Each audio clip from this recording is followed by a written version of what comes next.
So in this video, you'll learn how to blur a face on Capcut. So start by opening your video project, and then you want to ensure that the timeline or the video itself hasn't been selected. Once you've done that, you want to look through the different options until you find Effects, tap on it. Under Effects, select Video Effects, and then use the search function and type in blur, then search.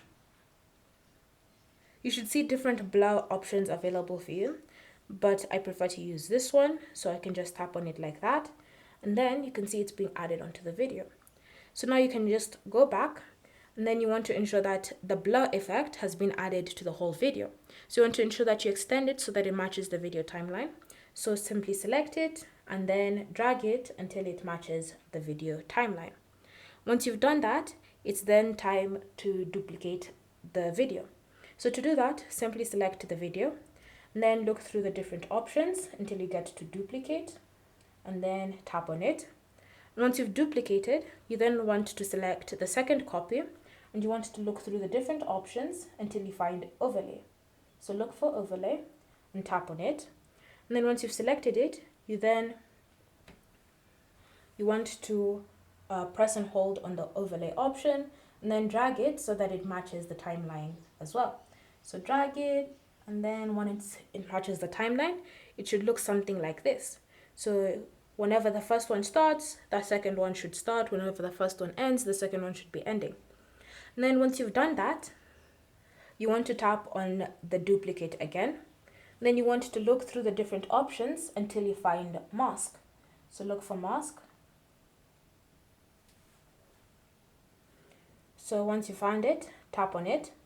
And then from here, you have different options to choose from. I prefer to using the circular option because it's much easier to work with.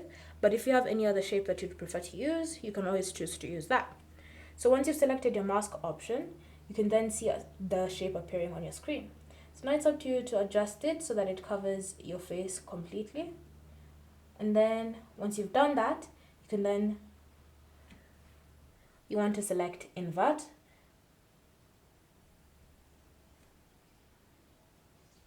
So that it's your face that's being blurred and not the background itself. Then once you've done that, tap on this play button and then you can see the video is moving. So you'll notice that if it's a more movement oriented video, your face will be moving around a lot. And in order for you to combat that so that you can keep the blur on your face, then you have this keyframes option. So this keyframes allows you to move this mask whenever your face moves. So for example, my face is here, so I can put a keyframe there. And then once I've done that, it's then time to let the video play, and as it plays, you can see my face moves. So when your face moves, again, move the mask and then tap on there so that there's a keyframe added. And you can do this continuously throughout the whole video, and ensure that you go through it slowly so that you don't miss a single spot whenever it comes to blurring. And then once you're done, you can just tap on the save option and continue working on your video. Thank you for watching. If you have any questions or comments, leave them down below and we'll get back to you.